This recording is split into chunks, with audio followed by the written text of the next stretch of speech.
Hello प्रिय विद्यार्थी। तो आज हमारा टॉपिक होगा पत्र लेखन। ये टॉपिक जो है काफ़ी महत्वपूर्ण है। ये एग्ज़ाम में आपका 5 नंबर तय करता है और कई बच्चे इसमें कंफ्यूज होते हैं कि आखिर हम पत्र को कैसे लिखें। और अलग-अलग पत्र लेखन के लिए, अलग-अलग आवेदन पत्र के लिए उनको क्या करना पड़ता है, कई तरह की मेहनतें करनी पड़ती है, चीज़ों को देखना पड़ता है, याद करना पड़ता है। आज वाले वीडियो में हम लोग बस जितना समय आपका लगेगा, देखने भर लगेगा, इसके बाद ना आपको याद करना है, ना आपको इसको लिखना है, डायरेक्ट यहाँ से देखें और एग्जाम में लिख पाएंगे। तो इस तरीके से हम कुछ फॉर्मेट को देखेंगे, कुछ तरीका देखेंगे कि हम किसी भी तरह के आवेदन पत्र को, यहाँ हम आवेदन पत्र के बारे में बात कर रहे हैं, किसी भी तरह के आवेदन पत्र को हम कैसे लिखें, क्या फॉर्मेट होना चाहिए जिससे बेहतरीन आवेदन पत्र हो सके और उस पर बेहतर अंक प्राप्त हो। तो इसके लिए हमें क्या करना है, कुछ इसका जो फॉर्मेट है वो हमें पता होना चाहिए। ठीक है, तो जैसे कि हमारा एक फॉर्मेट होना चाहिए, इस फॉर्मेट को अपने दिमाग में पहले बैठाएं।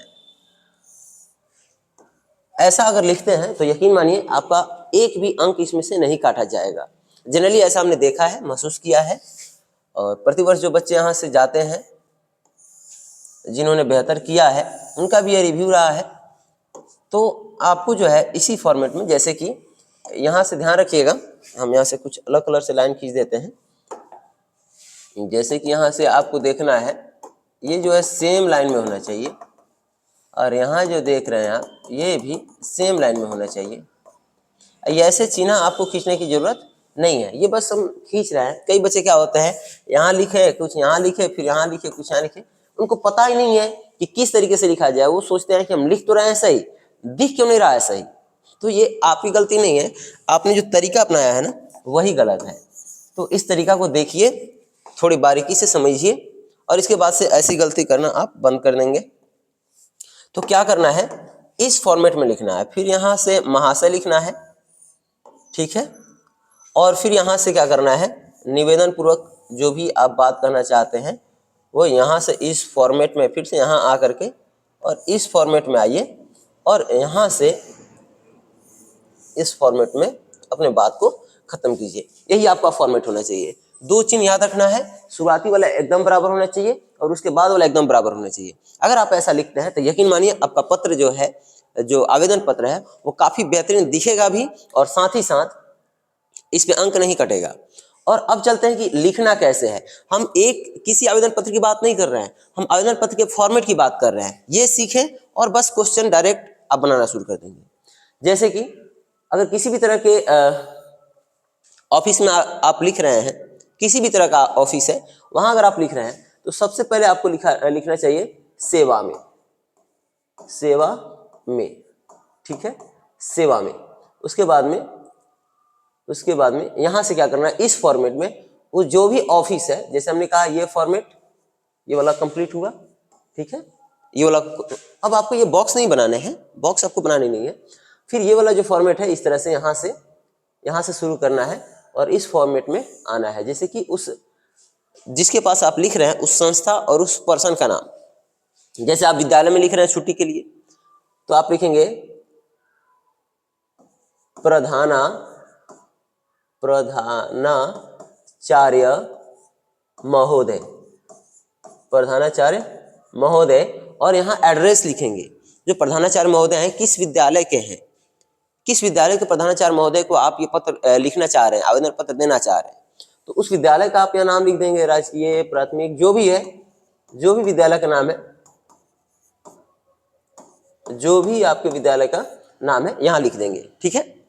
उसके बाद में ये वाला फॉर्मेट कंप्लीट हुआ अपना, ठीक है, 2 फॉर्मेट कंप्लीट हो गए, 1 2 3 4। इसका तो कोई मतलब ही नहीं है। इसका भी आपको, कई बच्चे जो है ना, ये विषय में बड़ा अटकते हैं, बहुत अटकते हैं। यहाँ आपको विषय लिखने हैं। कई बच्चे विषय में अटक जाते हैं, सोचते इसमें सर हम क्या लिखें। देख बाबू, ये सबसे अच्छा टॉपिक है, तो विषय आपको क्वेश्चन में दिया रहता है कि प्रधानाध्यापक के पास 5 दिनों की छुट्टी के लिए लिखें, प्रधानाध्यापक के पास अपने विद्यालय शुल्क माफ कराने के लिए लिखें, प्रधानाध्यापक के पास अपना प्रमाण पत्र जारी करने के लिए लिखें। मतलब किसी तरह का अगर क्वेश्चन है तो उसमें जो है विषय आपके क्वेश्चन में ही दे रखा होता है बस आपको समझने की जरूरत है कि हम उस क्वेश्चन से कैसे निकालें विषय को। तो आप क्या लिखेंगे, यहाँ पर लिखेंगे थोड़ा एक लाइन का गैपिंग रखेंगे और यहाँ लिखेंगे विषय। देख रहे हैं इसके सीधे में है विषय। अब विषय छुट्टी के लिए लिखना है तो अवकाश हेतु या छुट्टी हेतु, अवकाश हेतु या छुट्टी हेतु। नहीं भारी शब्द समझ में आ रहा है तो सीधा कह दो छुट्टी के लिए, 5 दिन छुट्टी चाहिए तो 5 दिन को 5 दिनों के छुट्टी के लिए। जो भी बात है आप सहज ही यहाँ अपने साधारण भाषा में साधारण शब्दों का प्रयोग करते हुए भी आप लिख सकते हैं। ये जरूरी नहीं है कि आप तत्सम शब्दों का ही प्रयोग करें, भारी भारी शब्द ही प्रयोग में लाएं, इसका कोई मतलब नेसेसिटी नहीं है। लेकिन आप क्या करें, कोशिश करें कि शब्द थोड़ा अच्छे हो, और नहीं है तो भी कोई बात नहीं है। ठीक है, हमारा ये तीसरा फॉर्मेट भी कंप्लीट हुआ। ठीक है, आप देख लें तीसरा फॉर्मेट भी हमारा कंप्लीट हो गया।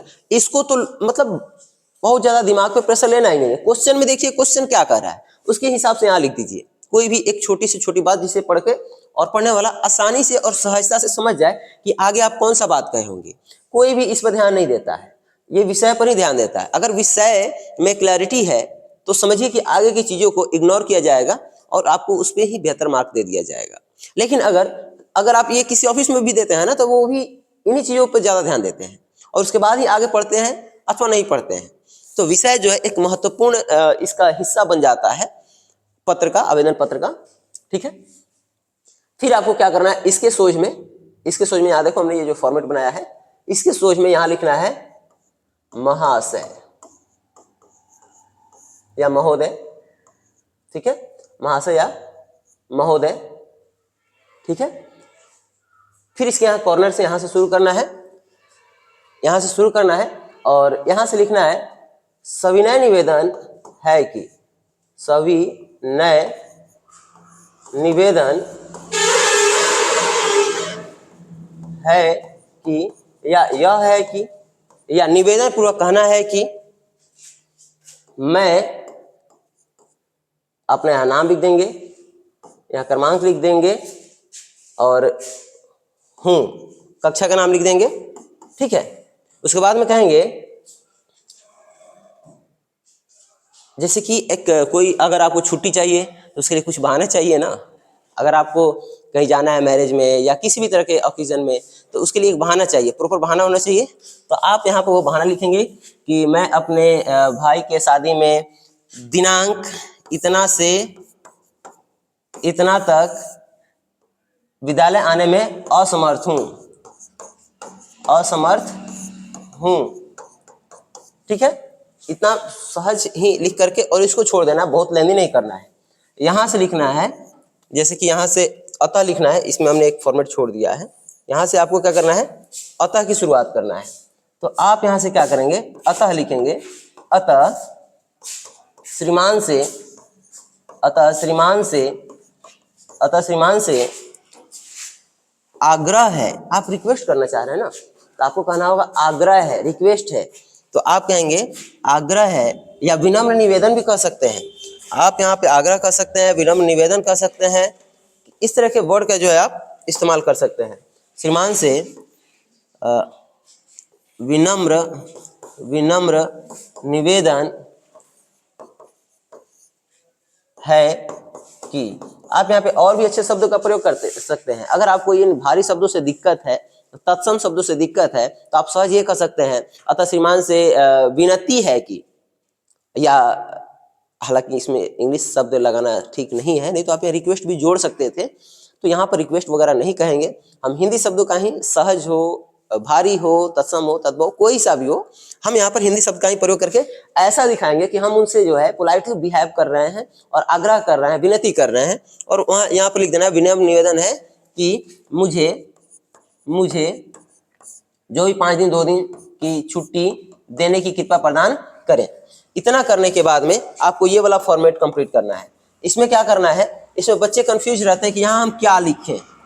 देखो, आप जहां भी पत्र लिख रहे हैं ना, अपने यहाँ विद्यालय पर लिखा है, अब जहां भी पत्र लिख रहे हैं वहां आपको कैसे पहचाना जाएगा वो यहाँ बताना होता है। जैसे कि आप विद्यालय में लिख रहे हैं तो विद्यालय में आपको कैसे पहचाना जाएगा, आपके नाम से, आपके कक्षा से, आपके रोल नंबर से। आपके सिर्फ नाम से नहीं पहचाना जा सकेगा क्योंकि विद्यालय में एक नाम के कई सारे बच्चे रहते हैं। दूसरा, आपका कक्षा, एक कक्षा में भी कई सारे उसी नाम के बच्चे रहते हैं। तो नाम के साथ साथ कक्षा होना चाहिए, कक्षा के साथ साथ आपको रोल नंबर भी बताने पड़ेंगे, ठीक है, तब आपके शिक्षक जो होंगे आपको प्रॉपर ढंग से पहचान पाएंगे। अब मान लो कि यही पत्र अपने मुखिया महोदय के पास लिख रहे हैं, आप अपने विद्यालय में ना लिख करके क्वेश्चन कर दिया मुखिया महोदय के पास लिखे, तो क्या करना है, तो वहां आपको मुखिया महोदय कैसे पहचानेंगे, पंचायत का नाम लिखना है, गांव का नाम लिखना है, वार्ड का नाम लिखना है और अपने पिता का नाम लिख देना है। चलो यही प्रश्न अगर कह दे कि थाना में लिखे, थाना प्रभारी को, थाना अध्यक्ष को, तो आप कहेंगे सेवा में श्रीमान, यहाँ श्रीमान शब्द छूट गया है, श्रीमान, यहाँ श्रीमान शब्द छूट गया है, श्रीमान यहाँ लगाने पड़ेंगे।